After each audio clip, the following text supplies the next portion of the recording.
الله. أما بعد، baadakum himidi Allah subhanahu wa ta'ala na kumsalia Mtume sallallahu alayhi wasallam. Katika kikao cha leo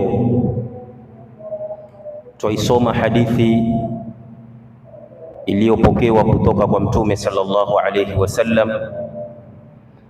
Hadithi yasema, inna Allaha karimun yuhibbul qurama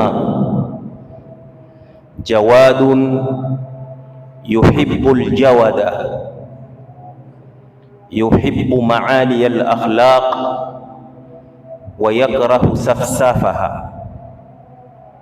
Hadithi hii fupi, Mtume sallallahu alayhi wasallama asema ya kwamba Mwenyezi Mungu ni mkarimu, apenda wakarimu.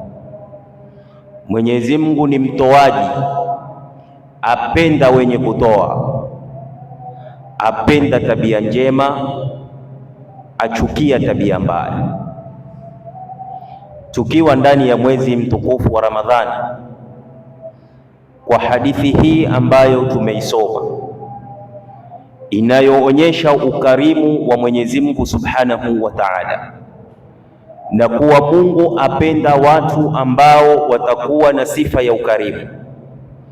Mwenyezi Mungu apenda watu ambao watakuwa na sifa ya utoaji kwa kingi walichoruzukiwa au kwa kichache walichoruzukiwa. Na ndipo hadithi ya Imamu Tirmidhi ikaonyesha ya kwamba Mtume sallallahu alayhi wasallama kana ajwada nnasi, Mtume alikuwa ni mtoaji, alikuwa ni mkarimu katika watu wote.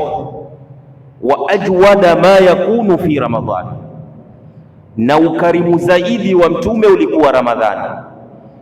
Katika system ya maisha yake siku zote Mtume ni mkarimu, lakini ukarimu ulikuwa ukizidi katika mwezi mtukufu wa Ramadhani, kuonyesha kwamba mwezi huu katika hikma za Mwenyezi Mungu Subhanahu wa Ta'ala kufaradhia watu kufunga, moja ni watu kuhurumiana, watu kusikitikiana. Mwenye kingi atoe kwa kingi alichoruzukiwa na Allah, na mwenye kidogo atoe kwa kichache alichoruzukiwa na Allah Subhanahu wa Ta'ala, ili upate kuingia katika fungu la ukarimu. Na ukiingia katika fungu la ukarimu, ujue umepata mapenzi kutoka kwa Mwenyezi Mungu Subhanahu wa Ta'ala. Subhanakallahumma bihamdik, nashhadu an la ilaha illa anta, nastaghfiruka wa natubu ilaik. Wassalamu alaykum wa rahmatullahi wa barakatuh.